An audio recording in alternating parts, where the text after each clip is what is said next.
পৃথিবীর নদীগুলো যখন একে একে শুকিয়ে যাবে, বুঝবেন এক ভয়ানক ফিতনা একদম দরজায় করা নাড়ছে।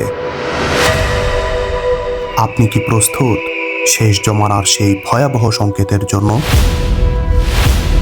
সহিহ হাদিস অনুযায়ী দাজ্জালের আত্মপ্রকাশের অন্যতম বড় সংকেত হল টাইবেরিয়াস বা তাবারিয়া হ্রদের পানি শুকিয়ে যাওয়া।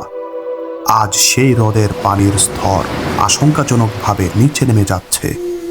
দাজ্জাল আসার আগে দুনিয়ায় ভয়াবহ দুর্ভিক্ষ হবে এবং সে নিজেকে ঈশ্বর দাবি করবে। সে সময় মুমিনের খাবার হবে কেবল সুবহানাল্লাহ আর আলহামদুলিল্লাহ। এটি ফ্যান্টাসি নয়, এটি চরম এক সতর্কবার্তা। রাসূল সাল্লাল্লাহু আলাইহি ওয়াসাল্লাম আমাদের শিখিয়েছেন সূরা কাহফের প্রথম 10 আয়াত পড়তে। প্রিয় ভাই বোন আমার, সময় দ্রুত ফুরিয়ে যাচ্ছে। ঈমান মজবুত করার এখনই সুযোগ।